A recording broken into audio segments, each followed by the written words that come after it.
Edit Audio.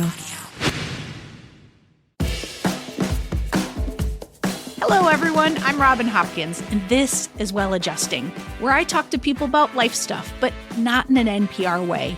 It's more like we're at the bar, having cocktails, getting into your business sort of way. It's giving drunk NPR. Oh, and producer Steph is here too. Hello.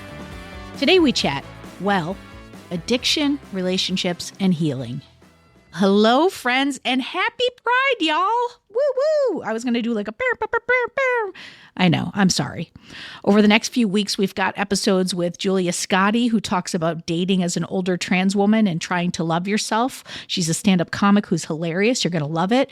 We've got Adi, who wants to talk about how to hang out with the gays without drinking all the time. And today, Paul is joining us to talk about something a little bit more serious. We're talking about sexual addiction, relationships, healing, and being kind to yourself as you do. We are so proud and excited that we get to talk about all the complex life issues that hit our queer community and all the intersectionality that comes with it. So, without further ado, let's get right to Paul. I'm Paul, and I am multiple different things, I suppose. I'm a writer, I'm a coach, I'm an advocate for startup founders, I'm a bit of a witch, I'm an ex-punk. I'm lots of different things. Many things to different people and many different things to myself. What are we talking about today, Paul? Basically, where do you go when you've got nowhere else to hide? The underlying question. A little bit of context is obviously useful here. So about 3 years ago, I got sober from alcohol and drugs. Congratulations. Thank you very much. Very proud of myself, which was preceded by a lot of therapy and a good old-fashioned breakdown, which was pretty much all of the emotions that I'd been repressing for the last 30 years kind of came out like a lovely... it's somewhere between a dam breaking and a tidal wave, depending on your enjoyment of metaphors. And a lot of that was like toxic masculinity response to things.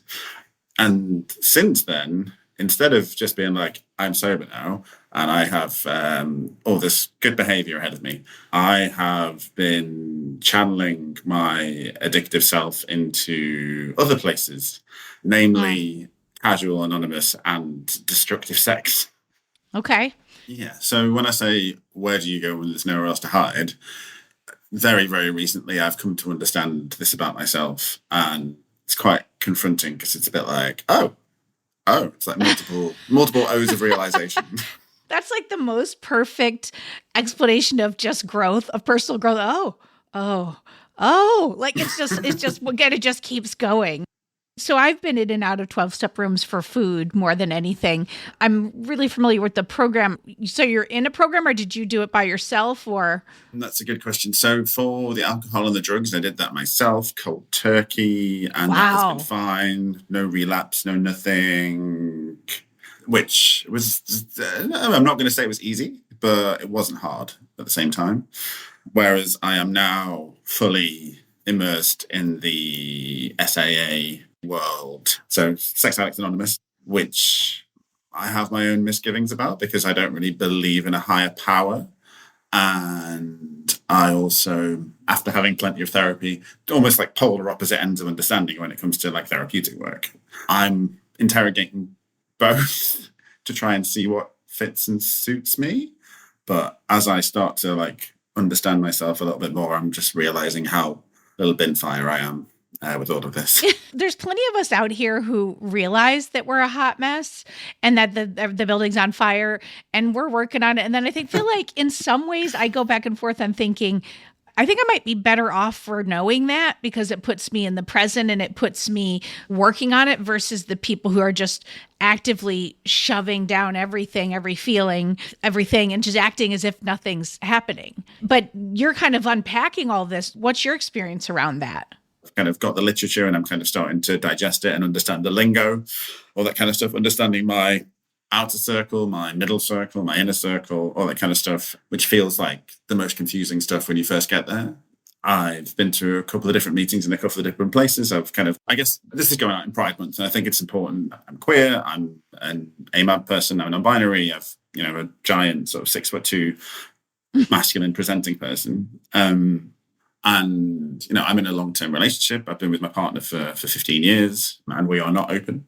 And so I've been cheating ostensibly for the past, let's say, less than 3 years. I'd say it's probably more like 2. And it started out as being kind of occasionally, like if I went away for work or I went for a trip, or like I'd be like very out of sight, out of mind, kind of like compartmentalizing. And as the kind of compulsion progressed, it became a lot more regular and a lot more destructive, I guess. And, it was a lot of multiple app usage mixed in with, I don't know whether you're familiar, but the hookup culture on Reddit is a thing, which I did not know. It was like this whole subsection of ways to get sex. It's like, hey, you can do this on Reddit now too. So what happened was, and the reason that I'm in the position that I am now, is that it had become such a problem that I was just throwing caution to the wind and not really giving a fuck about what I was doing or when I was doing it. And my partner came home mid-hookup because he was coming to do some work from home, because that's what people do sometimes. And I just came downstairs and he like looked at me and he was just like, and I was like, you don't want to know? And he was like, no, I don't. Wow. And so he carried on working. I got my hookup out, and then it's been just over a month since the time bomb went off. But I see that as like more of a time bomb in myself than in our relationship, weirdly, because he's been actually incredible, because I've just like been really honest with him and explained things to him, and we are still together, and we've been in therapy together for about 4 or 5 months anyway, because we've been together for so long. We decided that we wanted to figure out what the next 15 was going to look like. So let's do that together intentionally, figure out our needs, figure out our wants. And initially he'd said, oh, so you wanted to go to therapy so that you could tell me that you were doing this. And I was like, absolutely not. I was never going to tell you I was doing this. You're like, that's cute. You think I was going to be honest. Yeah, exactly. Right. I was like, oh, thanks, babe. You think so much of me. Can I ask you this question? Because my understanding of cross addiction, because there's a lot of folks who come into OA, to Overeaters Anonymous, after they shut down booze or drugs or something like that, because it's like, they took the substance away but didn't deal with the feelings or whatever it was that you were eating or drinking or whatever over. Do you feel like you just went into it, started, like you said, I'm done drinking, I'm done drugs, but weren't necessarily making the connection to the addictive behavior? Or like, what? How does that feel for you today? Because I know the beginning of a 12-step program can be an onslaught of emotion. For me, it's anger, generally speaking. When I go back in the rooms, I'm always like, you can all fuck yourself. Thanks for having me. Like, that's how it comes out for me. I'm not super aggressive. I normally turn it inward more than I turn it outward. But no, I started to realize, I think it must have been maybe November time, when I think I was like starting to get very, very heavy into just like lots and lots of casual hookups, often with people that I would never look at twice, or who, like, on reflection, I was like, what are you doing? And that was when I started to realize that things were maybe going off the rails a little bit. And I was like, okay, so this is now more of a problem. And I started to realize that it was affecting my mental health. I'd recognized that it made me like quite upset, and I was like, okay, so I need to stop doing this. And I kind of realized that I hate to say this, but this is definitely like the 12-step thing, that, being powerless to this behavior and being a bit like, I can run away from it as much as I want to, but I will always be running back to it. And that's one thing that I find to be like incredibly prevalent in the queer community, especially with sort of queer and gay and bi guys. And this kind of like, it's partly to do with like an epidemic of loneliness, and partly to do with an epidemic of dopamine, and partly to do with never being satisfied, as well as this kind of like compulsive behavior. Because, as soon as Grindr popped up, and you've got like Grindr and Facebook and Instagram, it's like Grindr's just another thing that you use to kind of populate that part of your brain. And so, like, going back to what I was saying before about my breakdown and kind of toxic masculinity, I see all of this as being tied up within me. It's all like this kind of product of acting out in a way that is almost like wanting to be more hypermasculine, or wanting to be more kind of hypersexual, because that's what I should be doing. And I know that I grew up in the sort of mid-late 90s in Merseyside in the UK, and I was quite femme presenting for a while and kind of got that metaphysically and physically beaten out of me. So I started presenting more mask.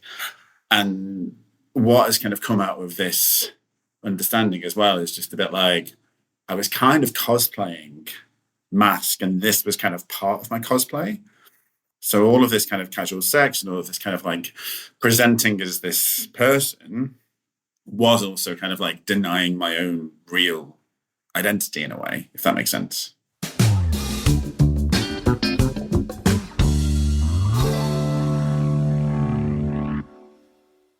Hey friend, I'm just jumping in here to say that we've got a new way to get in touch with us. If you want to leave us some feedback, hopefully good, or suggest an episode topic or ask a question, all you have to do is go to sayhi.chat/welladjusting. The link's in the show notes, but I'll say it one more time. sayhi.chat/welladjusting. You could leave us a voice memo and we might just use it on air. And if you happen to be enjoying this episode, why not go ahead and subscribe to the podcast or rate and review us? You won't regret it, folks. When I'm thinking about where else can I hide, obviously the alcohol and drugs thing will never be, like, I'm never going back there. I know that's not going to happen, so I feel quite comfortable about that. When it comes to sex, I am genuinely concerned that I could relapse with that. Like, I think that is something that really worries me, is that like I could hurt myself and I could hurt my partner just by complete carelessness and knowledge of, even though I am right now sexually sober, whatever the fuck that means. And in that context, where's the hiding? Like, which part of you's hiding? If I don't have drugs and booze and risky sex, I am a former overeater myself. I also run my own business. And so these are two other avenues where I can go and hide. I can go and eat some cake and work really hard and see which one kills me first. But I don't really want to do that. Yeah. The sexual stuff really helps with the numbing because it's immediate in a, like the viscerality of like the touch and orgasm and kind of that side of thing. It's so different to food and work in terms of payoff.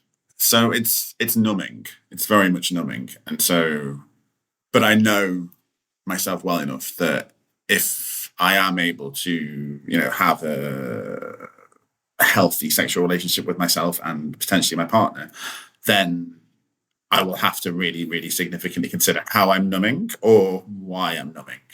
I know. And I'm a firm believer. Like, I watched my mom, drink herself to death really slowly. But I often thought of her, we had such similar personalities. And I think of myself as a slightly more healed version of her. But I often thought of her as too sensitive for this world. And in that, like, that hurts and things. And I think when I have sat in rooms, I see many people like that. Like, some people can take a thing and they can either compartmentalize or they can just ignore it or they can just go, well, that's that, and then move on. And then there's others of us, like, and I feel like there often goes hand in hand with like seekers type personalities who are always trying to better themselves. Every slight is a hurt, at least for me. I don't want to put words in your mouth, but I'm just curious how you see yourself and your personality and in that whole scheme of this whole thing. Okay. I'm going to tell you a little story. Ooh, I love a story. I love a story too. It's not a happy story. So what you told me just kind of made me really think about something. So the two people that I first ever came out to were my brother's two best friends, and they're both dead. And the reason that they are both dead is because of addiction. So one of them, Andy, died as an alcoholic just after his 30th birthday. And the next one, Phil, he died from taking butane gas because that was the thing that he was doing instead of alcohol. And so we lost two of the most important people to ourselves, me and my brother and our friendship group, in the space of 2 years, thanks to addiction. And I remember sort of being in those funerals and being sort of just completely bereft, but also just being like, I have to be a better person to continue on an understanding of how this works. And this was when I was 28, 29. And I'm 44 now. And so that was a long time ago. And I'm still unpicking all of that. But they were both very, very sensitive men. They were both ostensibly straight, but maybe not. And I think that one thing that you touched on before is that I'm incredibly sensitive. And I've always been incredibly sensitive ever since I was a kid. And I've had it like told to me that it's not right for a boy to be sensitive, or because of that, reinforce myself that it's not okay to be sensitive. And it's only recently that I've started to kind of really allow myself to see my sensitivity as, this sounds fucking cheesy, a superpower. Because and this is not a direct quote from Beaches, but it is, I feel things deeply. Sorry, got to get the gay out. I do. And it's one of those things that I have learned to fucking push the kitchen bin down for such a long time until it overflows that I can't do it anymore. And a lot of what I'm doing at the moment is like regularly changing the kitchen bin, but it just keeps on getting full quicker and quicker because I'm dealing with so much more shit, if that makes sense. Well, I would counter that you might be dealing with the same amount of shit, but all of the back shit's coming back up too. You were backstopped and now it's all coming out. I mean, I do think that's why the first couple months of a 12-step can be really difficult, because you're acknowledging a thing that you've been trying not to acknowledge. Everything's fine. I'm fine. Everything's fine. That's fine. It's fine. It's not fucking fine. So you're like, that's happening. Then you're sitting in a room with all these people who are saying the things that you feel, and you're like, holy fucking shit. And then there's the foreverness of it. And then everything that you didn't want to feel is in your face. It's a lot. And you add in the sensitivity factor, it's a lot. It is a lot. I've been to 3 meetings and I'm about to go to my 4th one tonight. So yeah, wish me luck, wish me something. And I'm going to be like really open about this. This is a room full of mostly straight AMAB people with porn addictions. And I feel a bit like an outlier. I feel a bit like I'm not dismissing your problems, but I feel like there is a litany of things that I have a problem. It's like there's like maybe like 7 or 8 different elements of like just sort of compulsive sexual behavior that I have that are kind of impacting me here. Porn is one of them.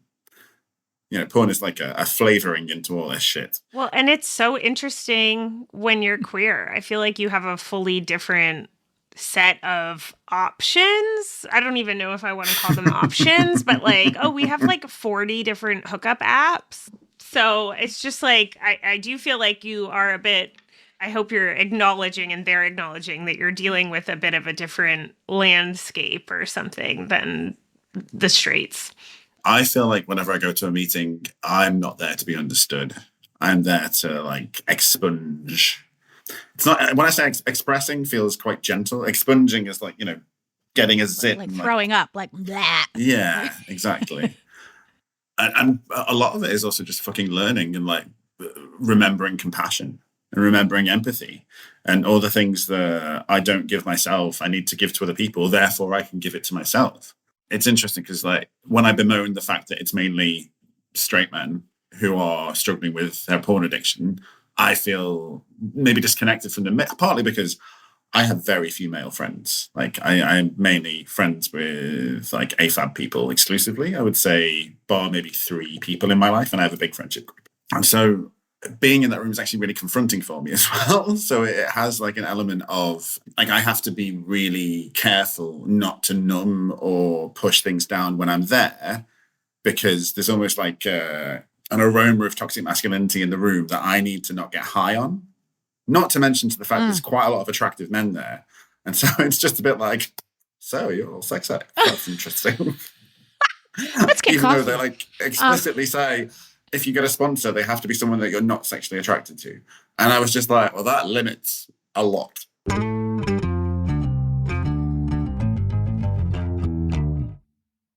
To hide or not to hide does not feel like the question. Although it is, that's the behavior that's happening. What the question to me feels like this pimple expression. After you pop the pimple, then what do you put on your skin to make it feel nice? You know, it's like, what are the things that you're bringing in? And we're going to just stick right with that metaphor. I stand behind it. Shame hates vulnerability, right? Yeah. And so I'm talking to some strangers about this so that I can freaking process it, right? But it's also going to be on the internet where other people can hear it. And so for me, and not being shameful is part of this, but it's also really like not hiding for me is about like being so unequivocally myself that I'm happy and I don't want to hide, that I'm proud, that I'm like 100% the person that I've always been without any of the caveats. It's just to be who I am. I don't want to have to fucking perform. I want to just exist. And I feel like I've been performing for a really long time. And right now I just want to like go and wear some clown shoes and like, punch a fascist in the face and be like, that was my good day. I talk a lot about that. I have like 12-year-old Robin and she's like in these like, 1970s Levi's with the bowl cut that my mom gave me. And I'm like, much like she's always inside me, I also think that person of me who goes to food or has an addictive personality is always another facet that's inside me. And we talk a lot about making friends with the parts of ourselves that are in there. Because like not hiding means, I think, acknowledging that part of Paul is in there. Yeah. And that part of Paul will always be a part of who you are. It will always be a way to cope with something. What would you do to make friends with that part of Paul? My inner children, as I call them. So I have an inner 8-year-old and an inner 15-year-old. And my inner 15-year-old is an element of this.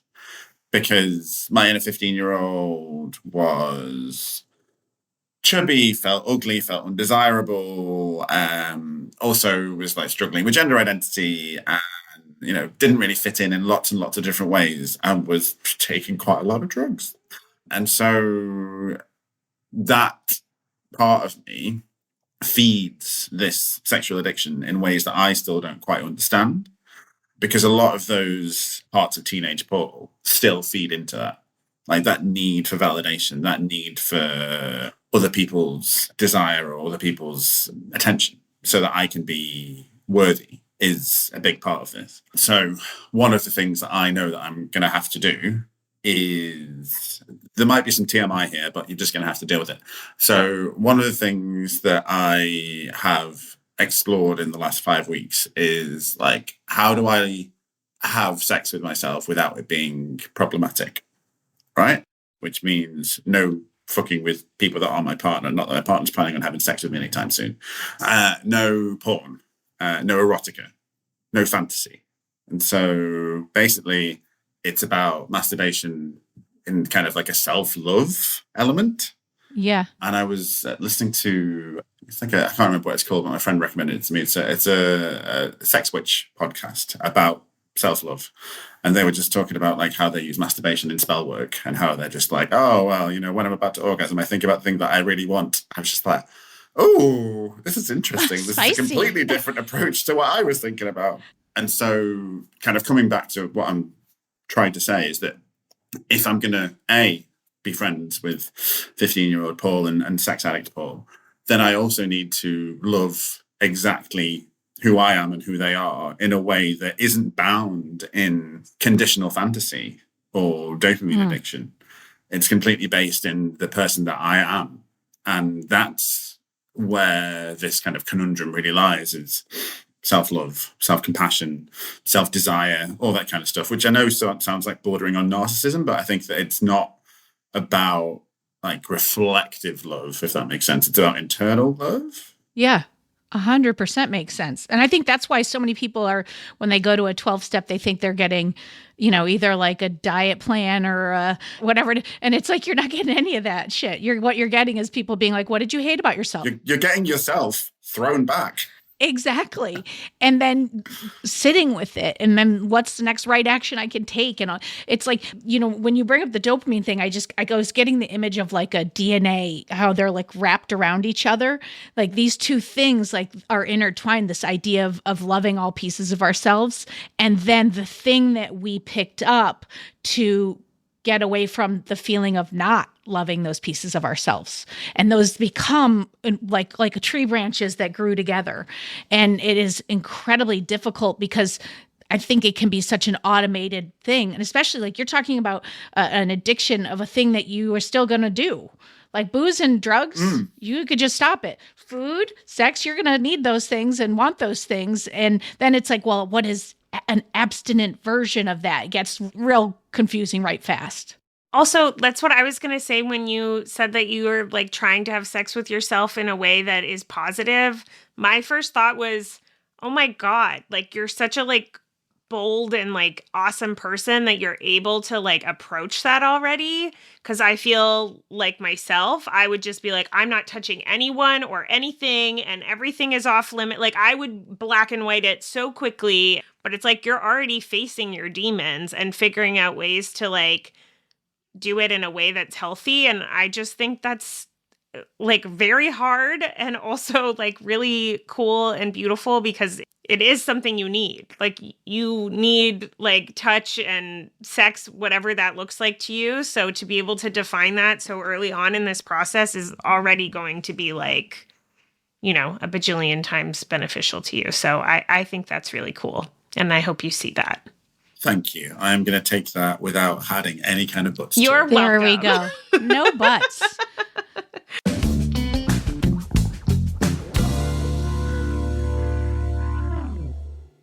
So when I first was sort of realizing what was going on with myself, I spoke to one of my best friends who is a therapist who works with people with a lot of different kinks, and they're very, very smart. And they were just like, okay, so I've never worked with anybody with this problem before, but it sounds very, very similar to overeating. And it sounds very similar to relationships with food. So why don't you look at how people with those instincts and needs approach recovery? And so the first thing that I did was use some generative AI to use that and apply it to sex, which is really helpful because I do see the two as being really overlapping, especially because I do have my own kind of former overeating issues that, you know, may well rear their ugly head eventually. So being able to, you know, realize that when I'm sat with, you know, like a family-sized chocolate trifle on a Tuesday evening when my partner's at choir, I'd be like, is this guilt and shame?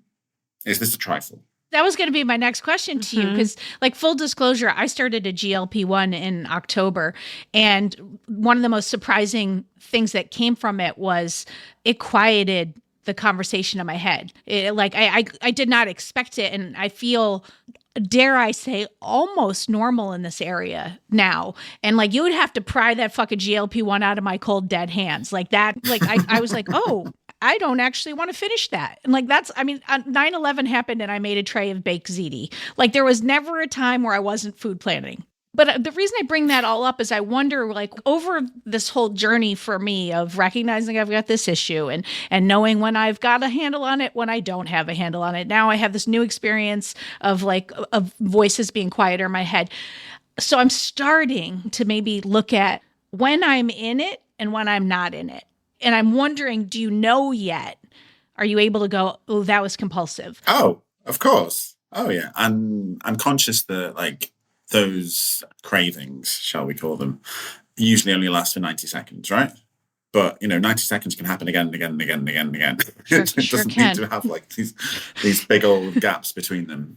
But I, in the middle of doing a coaching program at the moment, and a lot of what I'm working on is a lot of this. It's a lot of like, how do I sit with this and activate the side of myself which is positive, rational, compassionate, caring, thoughtful, instead of being, you know, judgmental or wanting to be driven by compulsion, or that has a habit and they need to solve it, or, you know, feels a hollowness that needs to be filled, or has a numbness need because something's too complicated or too challenging. So I guess because I'm in the middle of this, I'm never not self-interrogating, it feels like, for whatever reason. But this is actually, it's really useful. I feel like sometimes things come along at the right time to kind of solve, not problems, but to kind of, to give me what I need. In the beginning, it seems like with the booze and the drugs, you just were like sheer fucking willpower.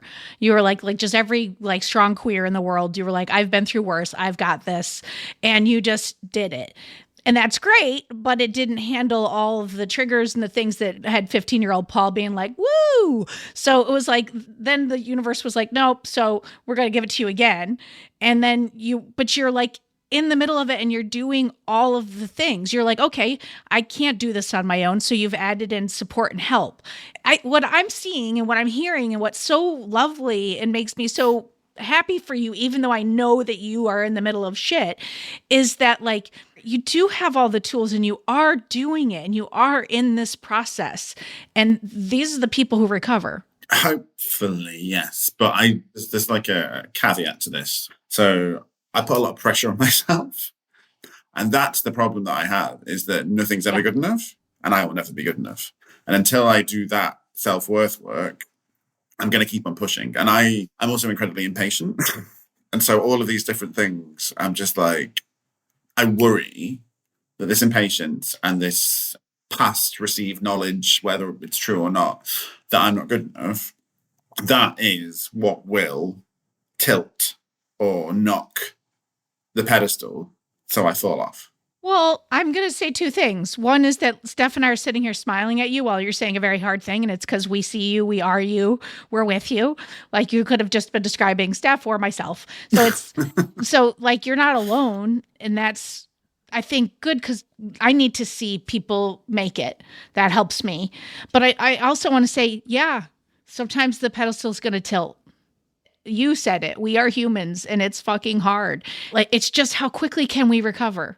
How quickly can we go, what's the next right thing I can do right now? I really fucked that up. Like 4 years ago, I wouldn't be able to have this conversation. Which also there's like a queer underbelly to that too. And like the shame and how there's so much that is like robbed of you of your first adolescence that like you are kind of experiencing another adolescence. Like these things are all related and are all very relatable. So I hope you don't feel so alone in them. But you know, I also think the thing that like knocks the pedestal over is also the thing that like makes the pedestal come back and makes it like a place that you can stand at and makes it a thing that you can talk about. And like you're so much further along on that journey than I think you have, at least to us, given yourself credit for.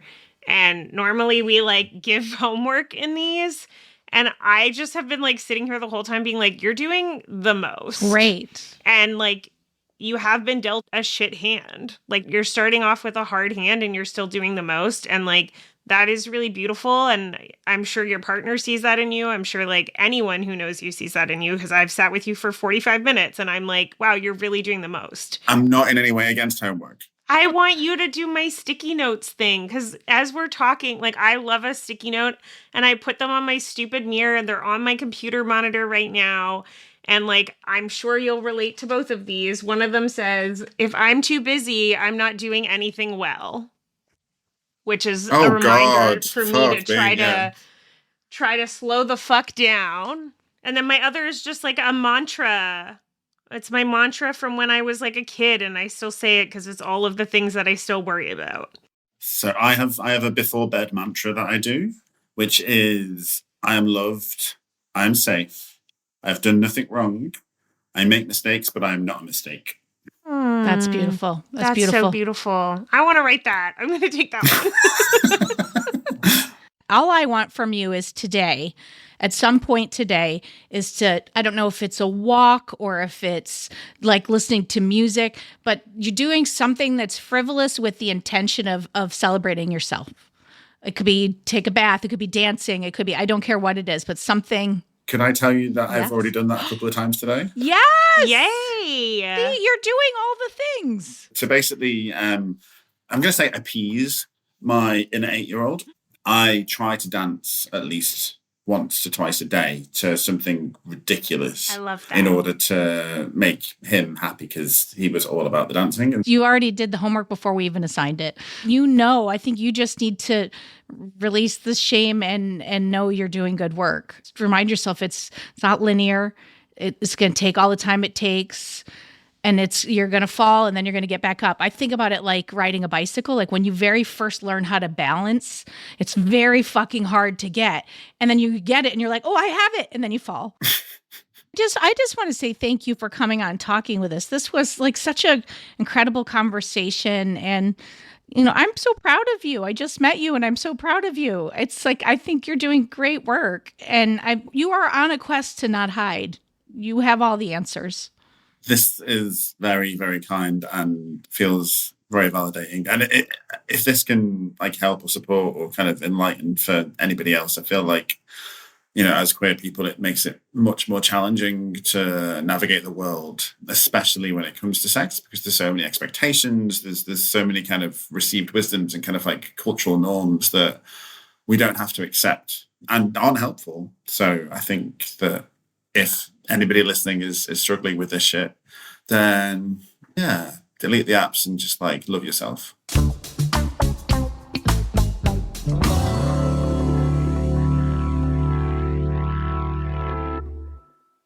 Okay, friends, that is it for today. And guess what? Before I go, I'm going to say it one more time. Happy Pride, folks. And hey, if you are listening and you happen to be struggling with any type of addictive issues, please reach out and get some help. There's 12-step programs. There are great therapists out there, and lots of those therapists work on a sliding scale in terms of your income. And sometimes just starting by talking to people who support you can help point you in the right direction. But we have also put some links in the show notes too. Thank you so much, Paul, for bravely sharing your personal journey with us.